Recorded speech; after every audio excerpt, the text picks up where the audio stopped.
Coucou, c'est Angélique, et je suis très contente de vous retrouver pour cette nouvelle vidéo qui va traiter de la baguette de sureau.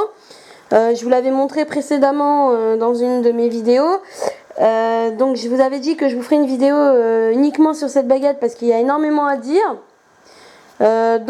Cette baguette, c'est la baguette de sureau, mais elle est également connue aussi pour être la baguette du professeur Dumbledore. Donc voilà, donc on va commencer. Donc cette baguette, elle est connue bien sûr de tous les fans, hein. Donc voilà, alors qu'est-ce qu'on peut dire sur cette baguette? Alors cette baguette, elle est également appelée le bâton de la mort, la baguette de la destinée, la baguette de Sambucus. Et c'est l'une des 3 reliques de la mort. Donc il s'agit d'une baguette particulièrement puissante qui a appartenu à de nombreux mages noirs.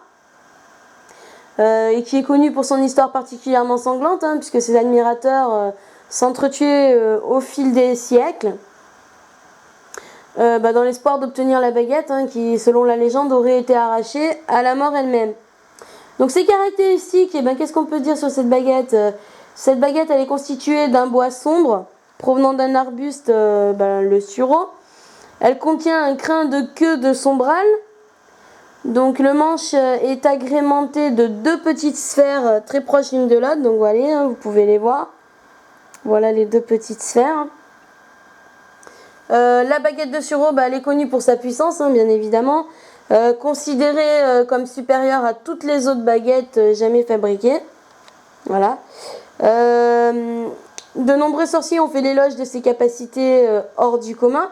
Et l'ont surnommée à plusieurs reprises. Donc, ce qui fait que la baguette de sureau est aujourd'hui connue sous plusieurs noms différents, donc comme notamment le bâton de la mort ou la baguette de la destinée.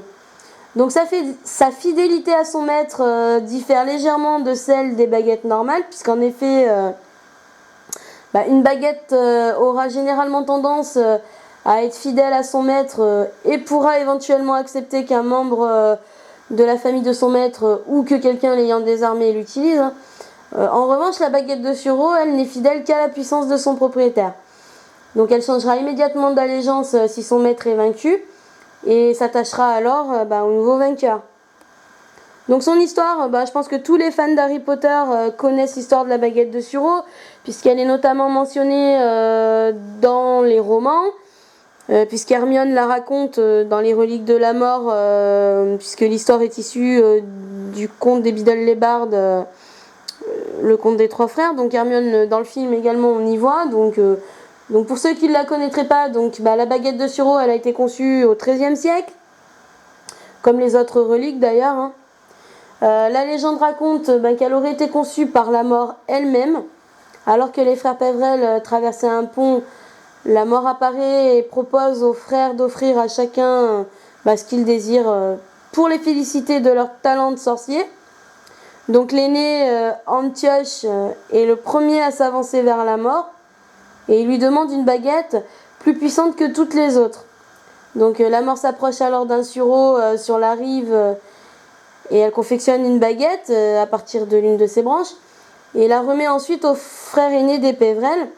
Après s'être éloigné de la mort, Antioche se rend dans un village dans lequel il avait eu une querelle avec un sorcier et le tue grâce à la baguette. Donc il se vante par la suite de posséder la plus puissante baguette ayant jamais existé, qu'il aurait arrachée à la mort elle-même. Donc durant la nuit, un autre sorcier se rend dans la chambre d'Antioche, lui vole la baguette de sureau et lui tranche la gorge. Donc cependant, cette version de l'histoire omet le cœur de la baguette qui est un crin de sombral. Et il est donc plus probable, comme le suggère d'ailleurs Albus Dumbledore, que la baguette elle ait été fabriquée par les frères Pévrel eux-mêmes et non par la mort. Mais ça, on n'a pas eu... voilà. Donc l'histoire de ces autres frères, je vous redirige vers les contes de Biddle-le-Bard et vous aurez l'histoire... parce que là, ça serait trop long à expliquer, puisque, voilà. Donc, entre le XIIIe et le XIXe siècle, ce qu'il advient de la baguette après que l'assassin d'Antioche Pévrel l'ait récupérée est inconnu. La plus vieille source sérieuse permettant d'affirmer qu'un sorcier ait possédé la baguette concerne Aymeric le Mauvais. qui périt rapidement après un duel féroce contre Egbert le Magnifique, qui devient à son tour maître de la baguette de Suro, et dont personne ne connaît le destin. Donc ce n'est qu'un siècle plus tard qu'apparaît le célèbre mage noir Godlo, qui qui décrit sa baguette dans son livre intitulé Des grandes noirceurs de la magie, comme sa plus malfaisante et subtile amie. Donc avec un corps de Suro qui connaît les voies des grandes noirceurs de la magie, mais à qui la baguette sera arrachée par son propre fils, Herward, qui, après l'avoir enfermé, l'a tué dans sa cave en fait. Voilà. Donc la piste de la baguette est à nouveau perdue jusqu'au XVIIIe siècle, lorsque Barnabas d'Evril utilise une baguette qu'il nomme la baguette de Sambucus pour se tailler une réputation de redoutable sorcier. Cependant, le règne de terreur de Barnabas connaît sa fin lorsque Loxias le tue et s'empare de la baguette pour la renommer à son tour le bâton de la mort, qu'il emploie pour tuer quiconque lui déplaisait. Alors ce qui arrive alors à Loxias par la suite est difficile à déterminer, car de nombreuses personnes prétendent l'avoir tué, y compris sa propre mère. Donc on raconte que la piste s'arrête à Arcus et Livius, l'un d'eux ou eux deux ayant pris la baguette à Loxias en fait. Donc ce qui arrive à la baguette est inconnu jusqu'à Gregorovitch, un fabricant de baguettes bulgare, qui commence à répandre la rumeur en fait qu'il possède la baguette de Suro afin d'attirer de nouveaux clients dans sa boutique. Donc attiré par l'idée que Gregorovitch étudiait et reproduisait les qualités de la baguette légendaire, quelques temps plus tard, Grindelwald entre par effraction chez Gregorovitch, lance un sortilège de stupéfaction au fabricant de baguettes lorsque celui-ci vient voir ce qui se passe. Grindelwald garde la baguette de Suro pendant plusieurs années. À peu près, oui, je ne sais pas exactement combien de temps, mais voilà, il la garde pendant plusieurs années. Mais il la perd finalement en 1945 après avoir été vaincu par Albus Dumbledore, dont la communauté magique avait longuement réclamé l'intervention au sujet de Grindelwald, qui devenait de plus en plus dangereux et puissant. Donc durant l'année scolaire 96-97, Dumbledore prépare un plan visant à faire de lui le dernier maître de la baguette de Suro, afin de s'assurer que Voldemort n'ait aucune chance d'en prendre le contrôle. Il demande donc à Severus Rogue de le tuer lorsque le moment sera venu. Le meurtre étant un accord entre les deux hommes, Dumbledore ne serait donc pas considéré comme réellement vaincu par la baguette, et il aurait emporté la loyauté de la baguette avec lui dans la tombe. En fait, le 30 juin 97, donc le plan fomenté par Drago Malfoy pour tuer Dumbledore arrive à son terme mais échoue. Donc Drago lui se retrouve incapable de tuer le directeur, ce dont Rogue se charge alors. Cependant, Drago ayant par avant désarmé Dumbledore, le jeune étudiant est considéré par la baguette comme étant son véritable maître. À son insu, bien évidemment, puisque s'il l'avait su, je pense que... Donc, elle fut tout de même enterrée avec son précédent propriétaire dans le parc de Poudlard. Donc, dans la deuxième partie de l'année 97, Lord Voldemort se met à la recherche de la baguette après que Ollivander lui en ait parlé et va jusqu'en Bulgarie pour trouver Gregorovitch, qui, selon Ollivander, a été propriétaire de la baguette de Suro. Donc Voldemort rencontre Gregorovitch le 2 septembre 97 dans la boutique du fabricant, où il l'interroge sur son ancienne baguette. Gregorovitch lui avoue que la baguette lui a été prise il y a de nombreuses années par un voleur dont le nom lui est inconnu. Donc Voldemort soumet alors Gregorovitch à la légilimancie pour visualiser le visage du voleur. Puis par la suite il exécute le fabricant par un sortilège de la mort. Il se met alors obsessionnellement à la recherche du jeune homme blond qu'il a vu dans sa vision. Mais bon, on n'obtient aucun indice supplémentaire avant le 24 décembre, lorsqu'il découvre une photo du voleur dans la maison de Bathilda Tour-de-Sac. Entre-temps, le trio Ron, Hermione, Harry est capturé vers la fin du mois de mars 98. Ils sont envoyés au manoir des Malfoy où s'ensuit une bataille au cours de laquelle Harry désarme Drago et devient ainsi le nouveau maître de la baguette de Suro, sans le savoir lui non plus en fait. Donc Voldemort met peu de temps en fait avant de découvrir que le voleur était Grindelwald. Il se rend donc jusqu'à Numengar, la prison où l'ancien mage noir est emprisonné depuis 1945, pour l'interroger sur la relique. Mais comme pour se racheter en fait pour ses actes passés, Grindelwald ment à Voldemort en lui prétendant ne l'avoir jamais eu entre les mains. Ce qui a pour effet bien sûr de déclencher la colère du Seigneur des Ténèbres, qu'on connaît bien sûr légendaire. Et il assassine Grindelwald par un nouvel Avada Kedavra. Donc le même jour, il se rend à Poudlard où il ouvre la tombe d'Albus Dumbledore pour prendre possession de la baguette de Suro. Au fur et à mesure de son utilisation, Voldemort se rend compte en fait que la baguette lui résiste.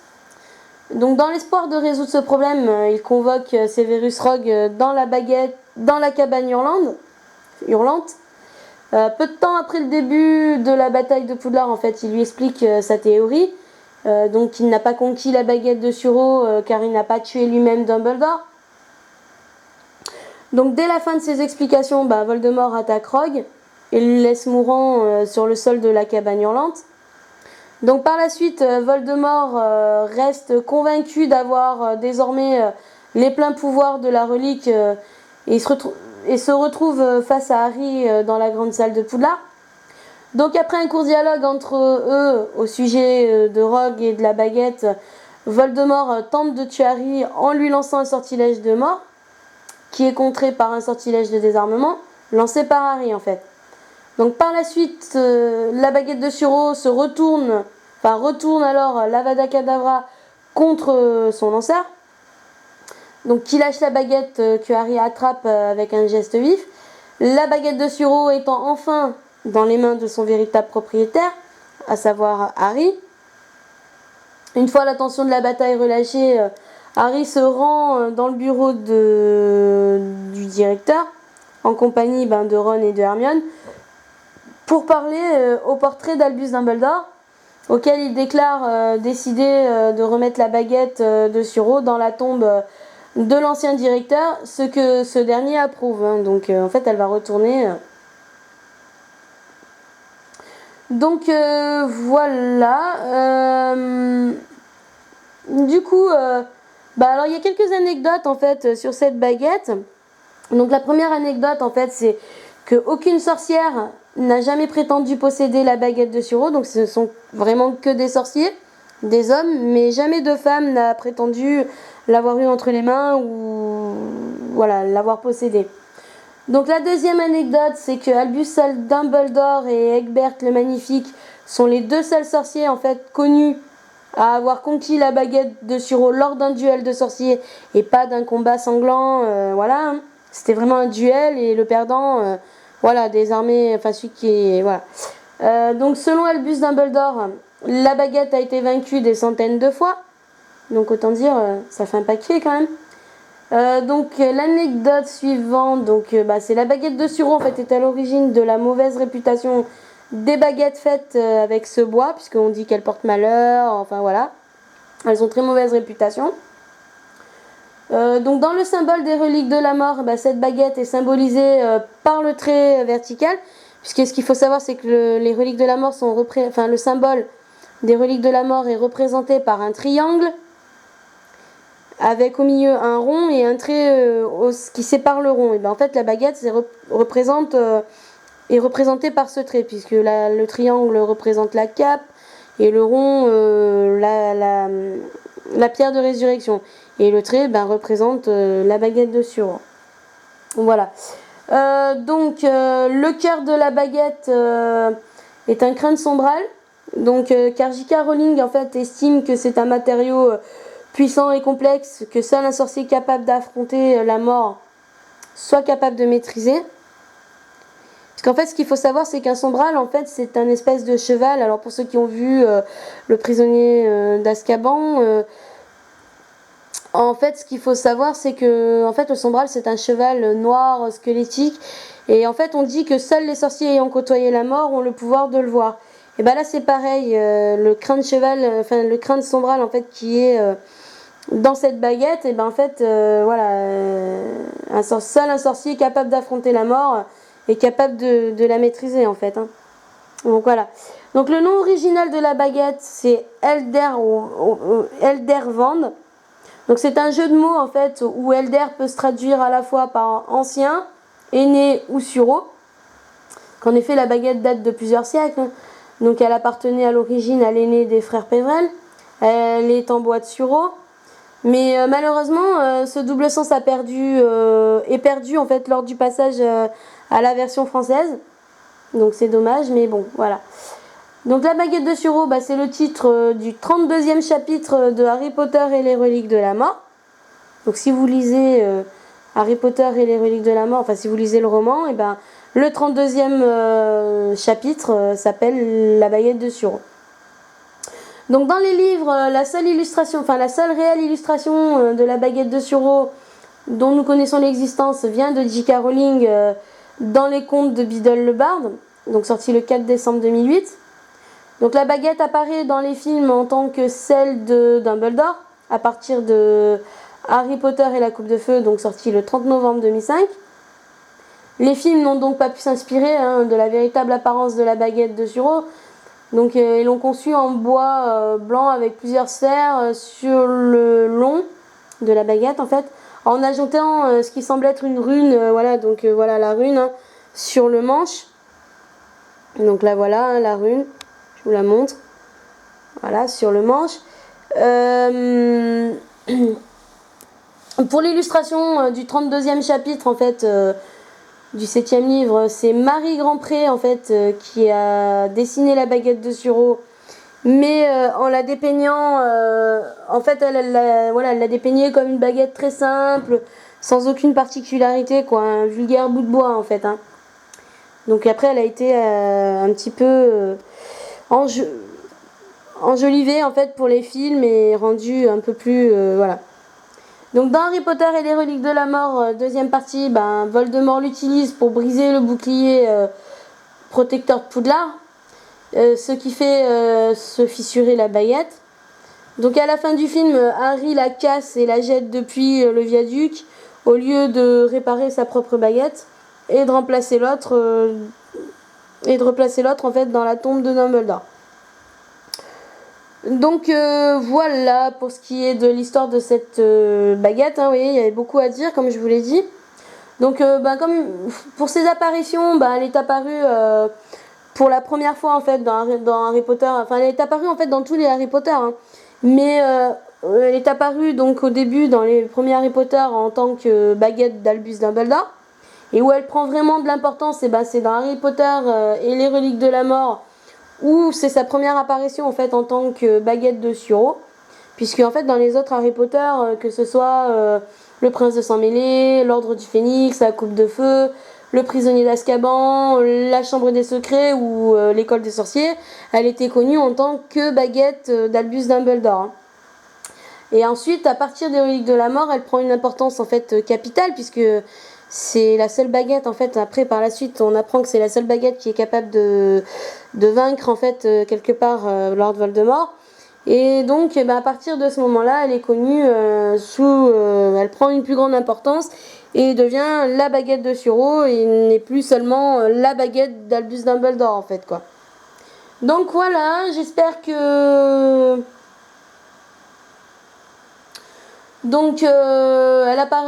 j'espère que cette vidéo vous aura plu.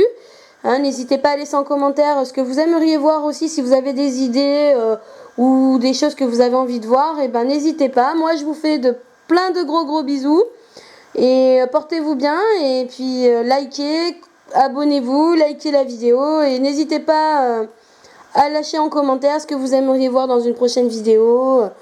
Et j'essaierai de vous le faire. Voilà, plein de bisous.